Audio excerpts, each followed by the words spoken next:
Selamat malam jemaat sekalian yang di sini maupun yang di rumah.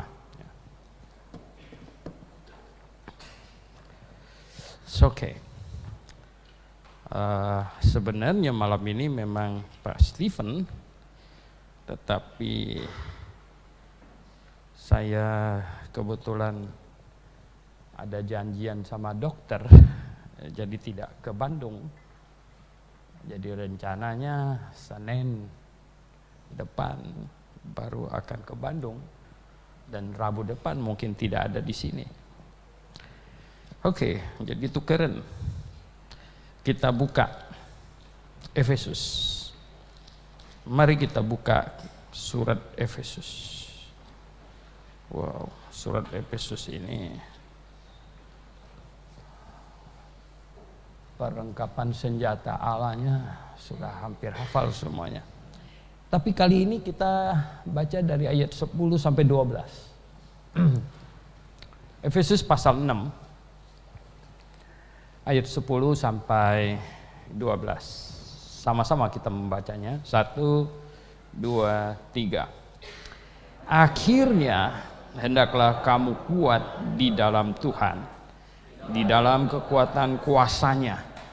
Kenakanlah seluruh perlengkapan senjata Allah, supaya kamu dapat bertahan melawan tipu muslihat iblis. Karena perjuangan kita bukanlah melawan darah dan daging, tetapi melawan pemerintah, melawan penguasa-penguasa, melawan penghulu-penghulu dunia yang gelap ini, melawan roh-roh jahat di udara. Kita berdoa. Bapa di sorga, kami malam ini sangat bersyukur atas kasih setiamu untuk kami, pimpinanmu bagi hidup kami.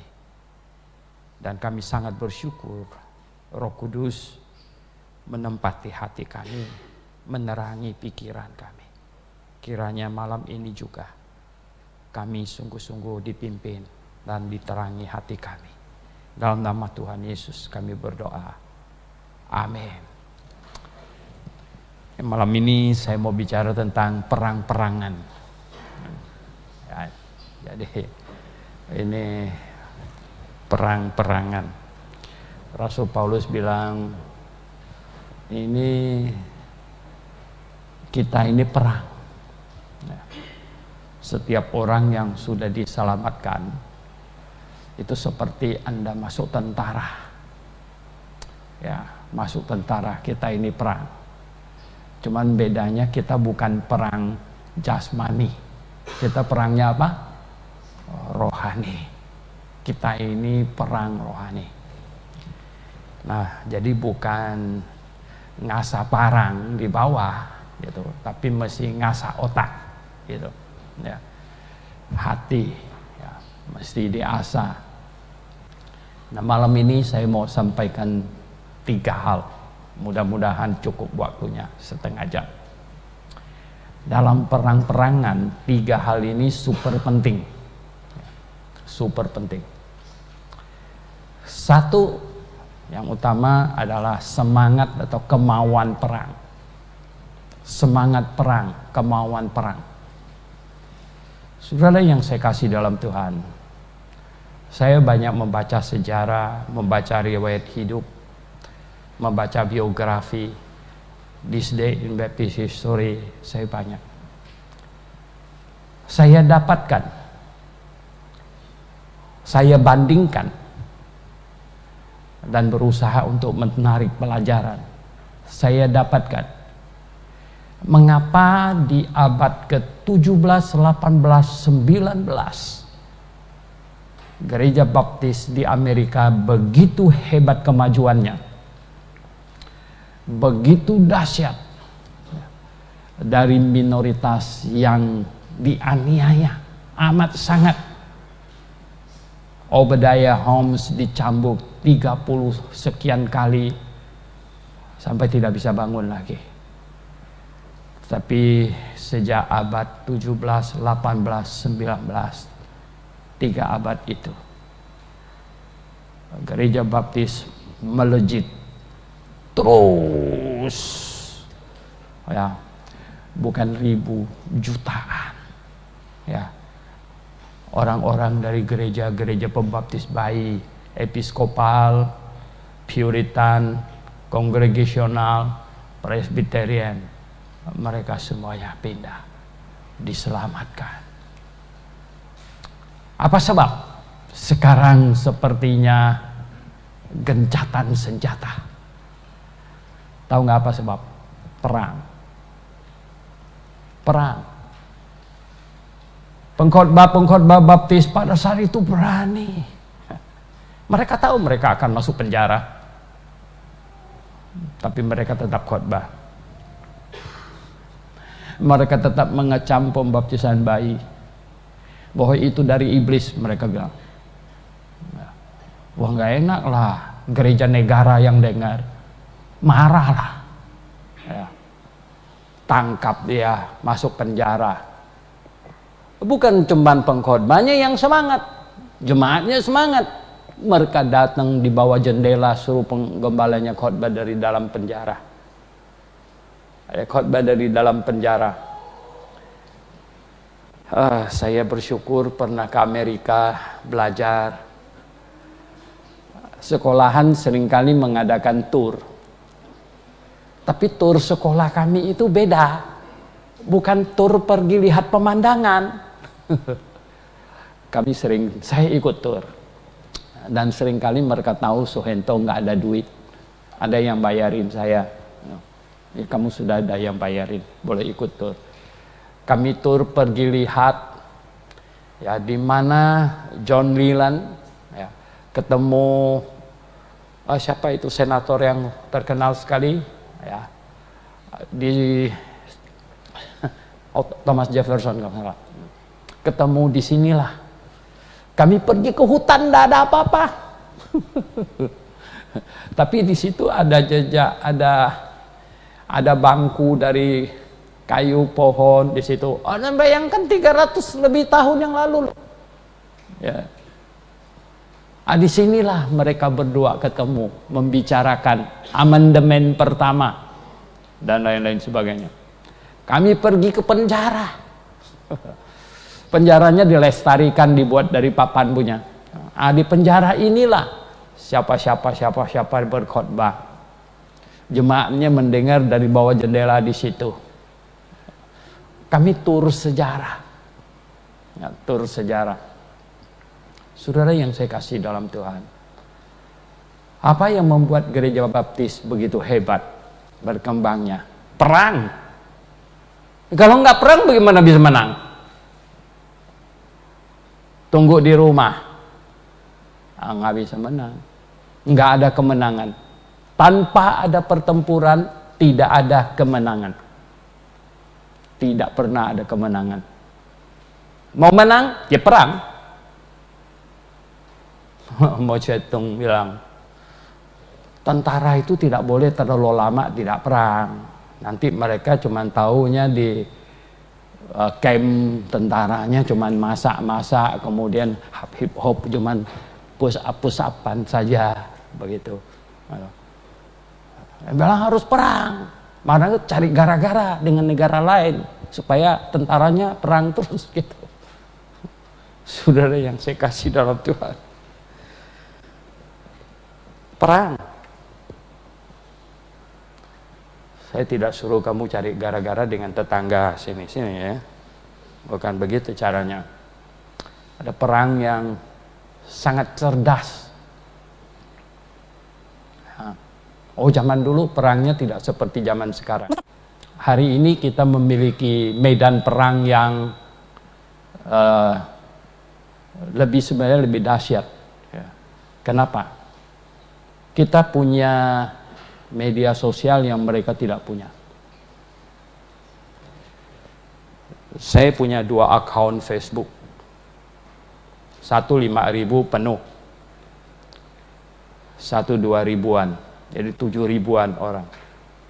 Saya baru kemarin bilang sama Simo, tulis buku, dicetak,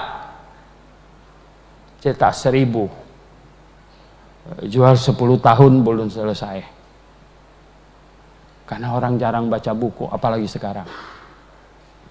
Tapi tulis artikel, masukkan ke Facebook, bisa baca ribuan orang. Tambah lagi yang di WhatsApp dan lain sebagainya. Oh, banyak yang baca. Saudara yang saya kasih dalam Tuhan, perang. Yang poin 1 tadi itu, mau perang. Kalau enggak mau perang, susahlah. Anda tahu kenapa Amerika berhasil menang Perang Dunia Kedua? Mengapa? Karena semangatnya luar biasa. Jepang bikin kesalahan besar ketika Jenderal Yamamoto memutuskan menyerang Pearl Harbor. Dia pikir Amerika bisa dirontokkan dengan penyerangan Pearl Harbor dan jadi lumpuh. Malahan Presiden Roosevelt mengumumkan Jepang barusan menyerang Pearl Harbor. Sekian puluh kapal kita tenggelam. Tentara kocar-kacir karena serangnya Minggu pagi. Semua tentara lepaskan baju segala macam lagi sedang kebaktian. Kamu bisa bayangkan. Kayak kita kebaktian tiba-tiba semuanya tiarap. Waduh, senjata ada di rumah. Pulang habis. Amerika marahnya bukan main. Tidak jantan. Tidak kasih tahu pengumuman perang. Nembaknya hari Minggu pagi lagi. Orang lagi kebaktian dan lain sebagainya. Akhirnya diumumkan di radio, diperlukan sekarang sukarelawan. Kita harus gempur habis Jepang. Tahu nggak? Katanya anak muda yang dari umur 18 tahun pergi daftar. Sampai yang catat capek. Jutaan. Marah sekali. Daftar, semua daftar. Orang putih, orang hitam, orang merah, semua ikut militer. Orang merah itu Indian, kalau di sana, red skin. Orang Indian semua juga ikut. Semangat perang. Saudara yang saya kasih dalam Tuhan Yesus, semangat itulah yang bikin menang. Waduh, semangat. Kamu bisa bayangkan, saya kalau nonton film penyerangan pantai Normandy di Perancis, kalau saya bilang itu Jenderal Eisenhower sama sekali nggak pintar. Kalau saya yang jadi jenderal nggak begitu caranya. Itu pasukannya semuanya dikirim. Yang gelombang pertama ini mendarat punya ini pasti mati punya. Karena Jerman sudah bikin bunkernya di pantai. Sudah tahu itu mereka akan mendarat di situ. Jadi dengan senjata otomatis di situ Jadi mereka dengan kapal mendarat situ lari bawa roboh satu, roboh jadi gitu dipesan. Jangan berhenti lari terus. Injak punggung teman kamu dan sampai ke sana. Tahu nggak mati ya banyak juga. Yang hari ini dipanggil D-Day. Mereka merayakan itu, memperingati D-Day. Luar biasa sih, bilang kenapa begitu? Kenapa tidak kirim pesawat dibom dulu bunkernya Jerman sampai mereka, baru kita daratkan orangnya. Kenapa tentara kita begitu murah? Mereka tinggal maju di pantai, mati semuanya. Aduh. Tapi yang saya mau kasih tahu Anda malam ini adalah semangatnya apa? Mereka tahu pasti mati, tetapi tetap maju. Roboh. Ada yang belum sampai di darat, masih di laut itu aja sudah kena langsung ngapung. Waduh, tapi semangatnya luar biasa. Semangatnya luar biasa. Saudara yang saya kasih dalam Tuhan. Semangat. Maju terus. Pantang mundur. Wah, ini tak bisa dibeli pakai uang punya. Saudara yang saya kasih dalam Tuhan Yesus. Itulah ya, yang membuat baptis abad 17, 18, 19 dahsyat. Ya. Renungan tadi pagi tentang Roger William. Dia seorang yang sangat pintar. Bapaknya nggak ada duit, petani miskin. Tapi ada satu orang kaya, lihat, ini anak pintar, kalau nggak disekolahkan sayang sekali. Biayain dia sekolah. Akhirnya dia masuk hukum. Hebat, pintar sekali. Sampai di Amerika. Tapi sebelumnya akhirnya dia menjadi ini. Dia ditabiskan sebagai gembala di episkopal. Tapi dia tahu itu salah. Dia banyak mendengar dari kaum baptis. Akhirnya waktu pergi ke Amerika, dia lihat, dia pikir di Amerika ada kebebasan, ternyata dikangkangin juga oleh para Puritan kongregasional. Akhirnya Roger William nggak mau sama mereka. Wow, dia mengajarkan doktrin baptis. Mereka usir dia semuanya. Ada belasan orang, semuanya orang pintar. Hanya orang pintar lah yang bisa berpikir mandiri begitu. Satunya John Clark, itu dokter. Roger William, John Clark, dengan Ezekiel Heliman. Ini 3 nama aja. Yang lainnya nggak begitu kenal namanya. Mereka belasan orang. Gimana nih? Kita bikin gereja baptis. Gimana caranya? Akhirnya gini. Roger William bilang sama Ezekiel Heliman, kau baptis saya, habis itu saya baptis kalian. Ya, mau pulang ke Eropa cari anak baptis. Kalau sekarang tinggal beli kadis pesawat. Zaman itu bisa setengah tahun dan bisa nggak pulang lagi dan lain sebagainya. Makanya dibilang Ezekiel Heliman, kau baptis saya. Habis itu saya baptis kalian. Katanya seumur hidup. Roger William itu pusing dengan baptisannya dia. Mempertanyakan, kan semua ada banyak teman-teman olok-olok dia. Kau dibaptis oleh orang yang belum dibaptis. Kan Roger William belum dibaptis. Si Ezekiel Heliman belum baptis dia. Habis itu dia baptis balik mereka. Gitu. Begitulah. Tapi semangatnya mereka luar biasa. Saudara yang saya kasih dalam Tuhan, di penjara keluar lagi, di penjara keluar lagi. Bertempur. Ya, dahsyat sekali pertempuran mereka. Oh, saudara yang saya kasih dalam Tuhan. Ya, sungguh keinginan bertempur yang menggebu-gebu. Saudara yang saya kasih dalam Tuhan. Kamu tahu nggak kenapa Gerape maju? Kenapa GBIA Jabodetabek? Oh, sejak kita siaran radio, pertama kali siaran radionya di daerah Serpong, kita sewa jam 1 jam. Sama Pak Hasan, dia moderator. Kami pergi siaran. Topik-topik kontroversial semuanya. Bukan cuman pendengar yang kupingnya panas, yang punya radio kupingnya panas.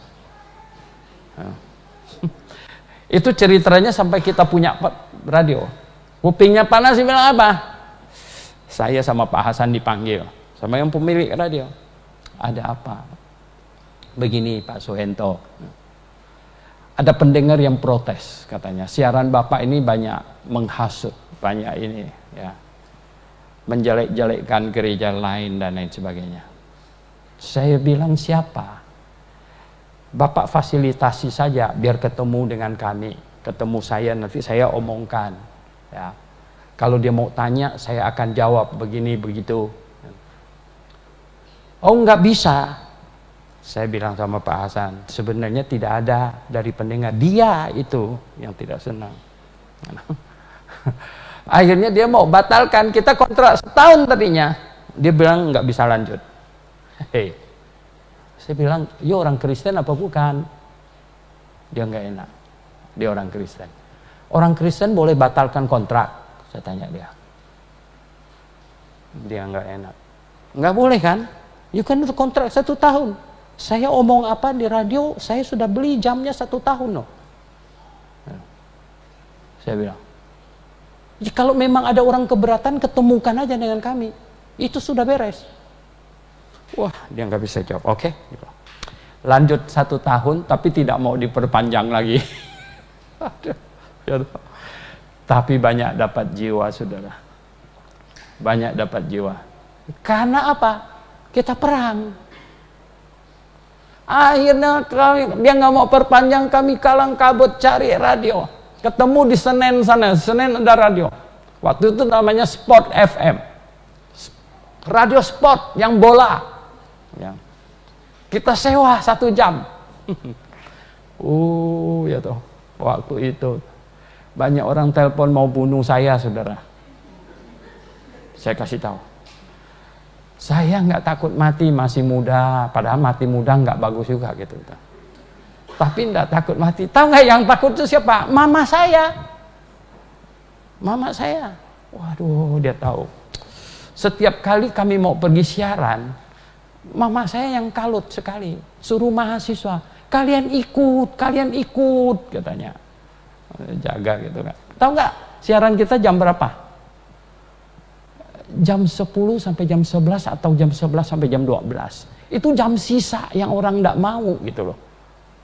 Semua orang udah pada ngantuk punya. Tiba-tiba Sport FM dibeli sama kelompok lain. Walah. Dari kalangan tetangga sana pemiliknya. Katanya nggak boleh lagi siaran begini, Pak. Wahyu. Ya udah. Cari lagi. Kena radio yang di daerah Jakarta Selatan, saudara. Kamu bisa bayangkan, warung buncit masuk sana lagi. Weh, kami pergi setengah mati.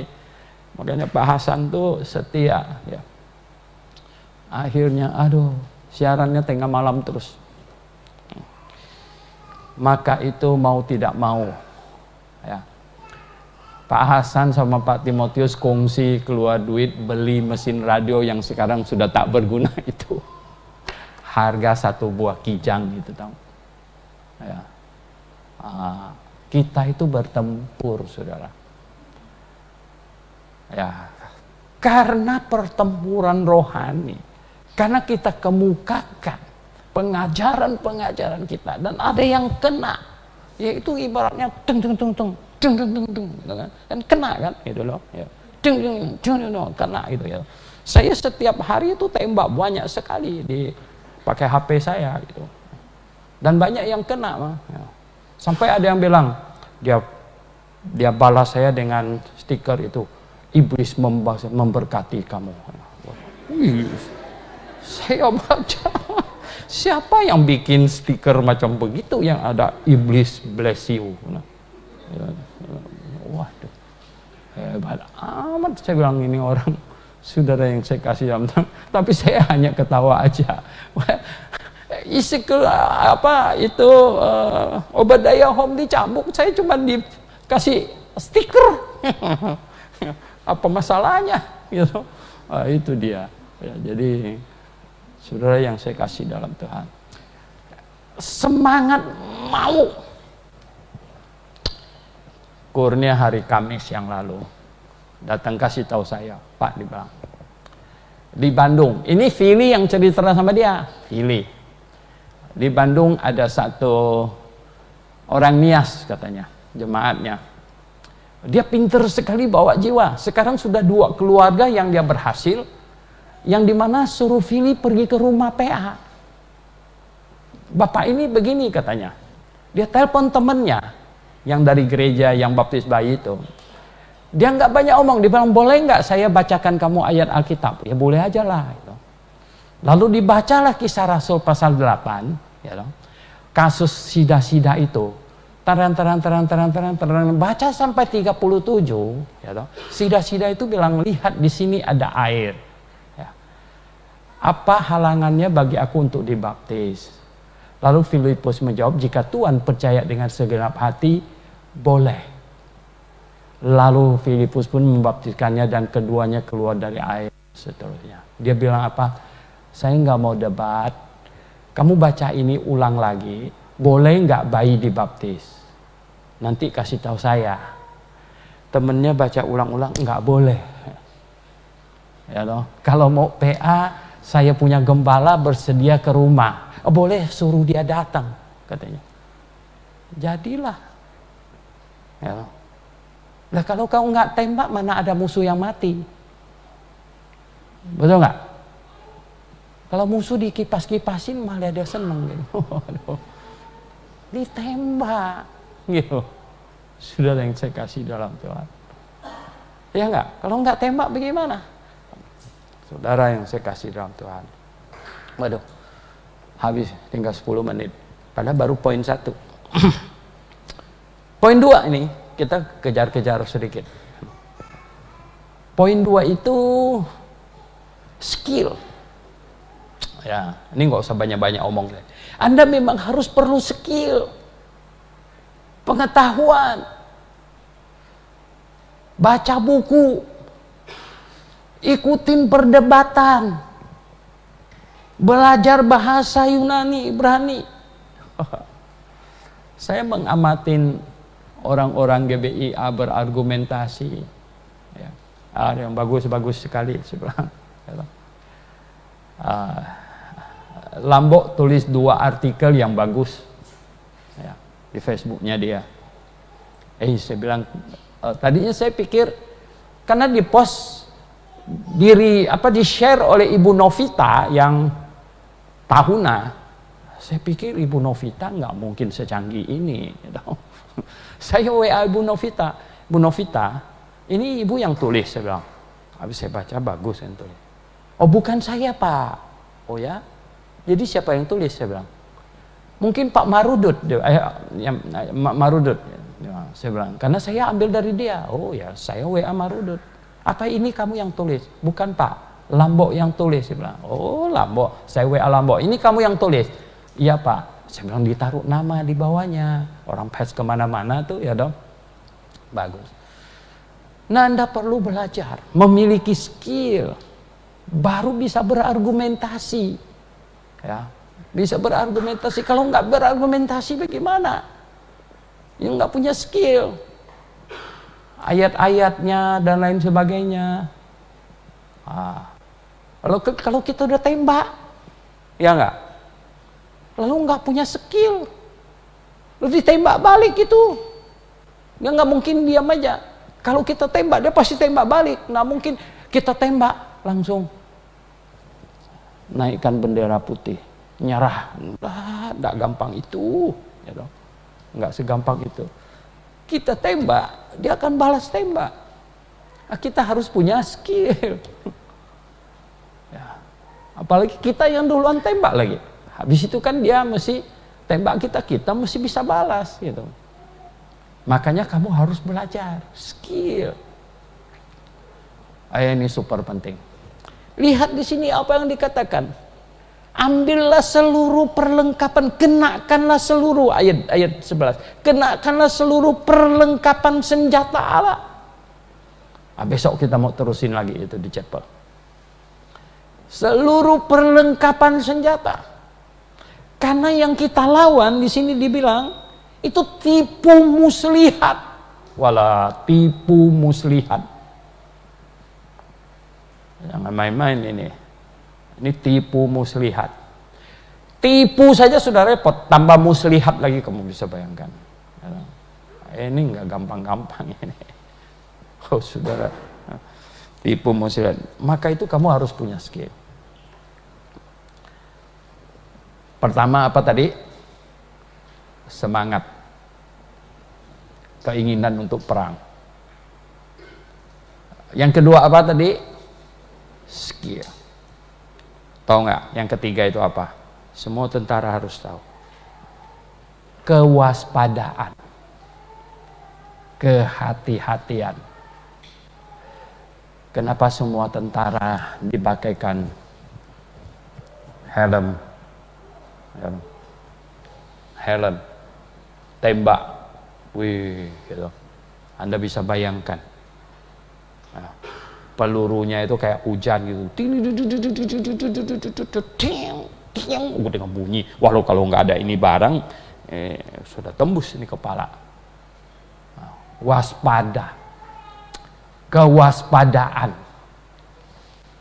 Saudara yang saya kasih dalam Tuhan, nah, katanya sekitar 30% tentara Amerika yang mati di Afghanistan di sana itu bukan karena kalah tembak, lebih banyak gara-gara ranjau. Ya.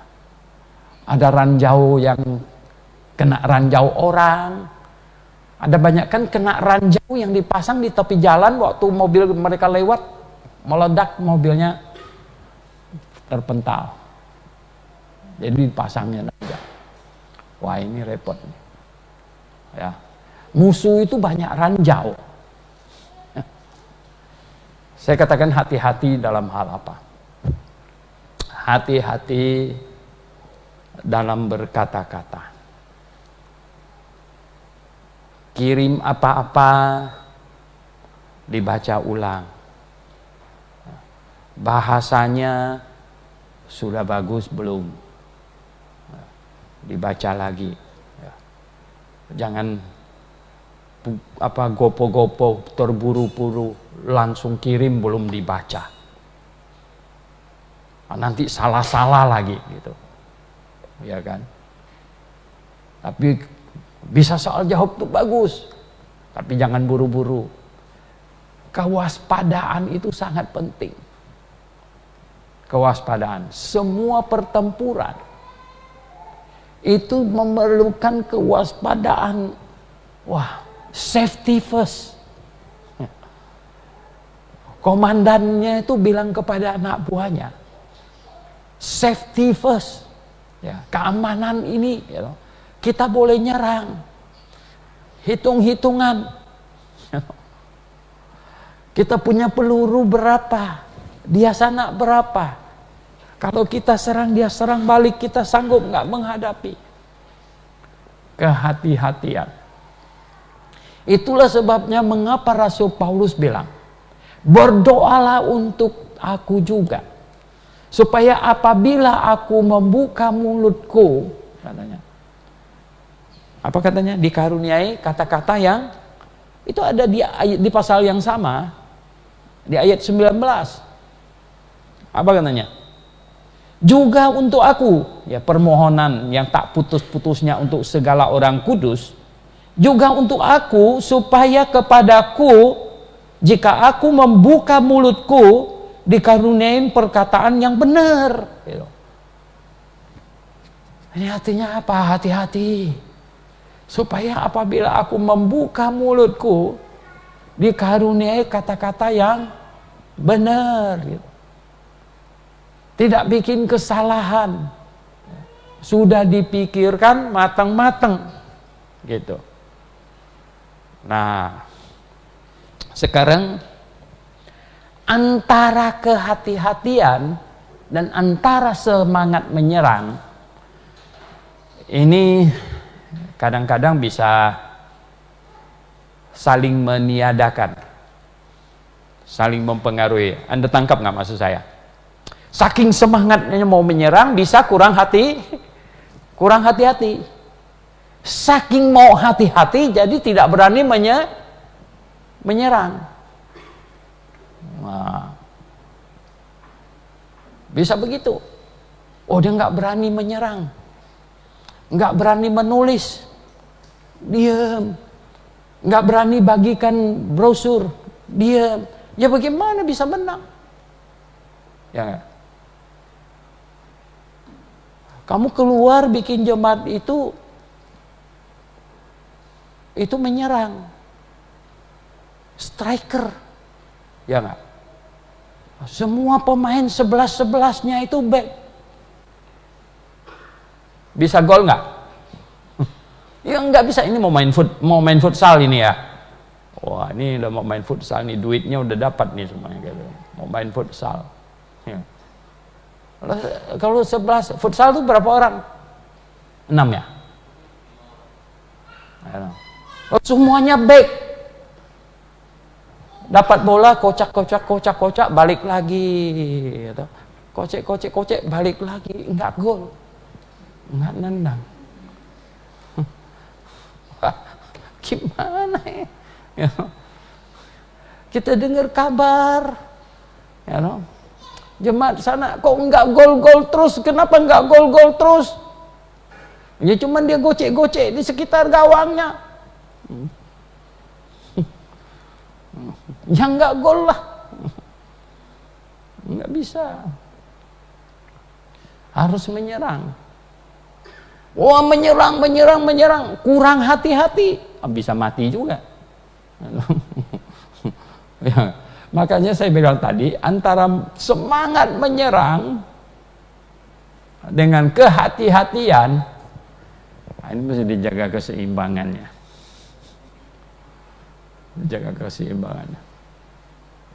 Harus menyerang, harus. Kalau enggak bisa. Kalau enggak menang. Harus hati-hati. Terlalu hati-hati enggak berani menyerang. Terlalu semangat menyerang enggak hati-hati. Ini bisa. Saudara yang saya kasih dalam Tuhan Yesus. Dalam banyak hal diperlukan keseimbangan. Ya. Diperlukan keseimbangan. Ini berdoalah supaya Tuhan kasih hikmat. Sekarang kita itu nyerang. Lagi bertempur. Anda baca Facebook nggak? Nggak baca ya, nggak baca Facebook. Habis ujian sih ya. Dan bobok itu dibawa gitu ya. Padahal kita banyak pertempuran dahsyat sekarang. Dulu banyak lawan karismatikisme. Sekarang Calvinisme. Wow.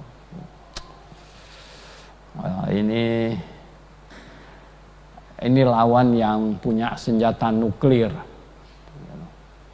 dan punya rudal. Yang dulu punya itu gaya-gaya Taliban. Yang satu ini jauh lebih mampu gitu. Nah, oleh sebab itu, saudara yang saya kasih dalam Tuhan, kita perlu berdoa, ikuti nasihat Rasul Paulus. Ya, ikuti nasihat Rasul Paulus katanya. Hendaklah kamu kuat di dalam Tuhan, di dalam kuat kuasanya. Kita hanya mau menyampaikan kebenaran. Saya membuat satu slide. Ya. Saya mengajarkan kebenaran, hanya menawarkan. Kalau kamu tidak mau terima, saya tidak rugi, kamu yang rugi. Oke, mari kita berdoa. Bapa di sorga, terima kasih malam ini. Kami tahu, Tuhan, firman-Mu Engkau berikan kepada kami di tangan kami. Kami pelajari. Dan perintah-Mu kepada kami, kumandangkan kebenaran, nyatakan kesalahan. Tuhan, tolonglah kami. Karena ketika kami melakukan itu, Tuhan, kami tahu iblis tidak akan diam. Dia akan balas. Oleh sebab itu, tolong kami Tuhan. Kami sangat membutuhkan backup dari-Mu Tuhan. Pertolongan-Mu. Roh Kudus pimpin kami. Kami berdoa dalam nama Tuhan Yesus Kristus. Amin.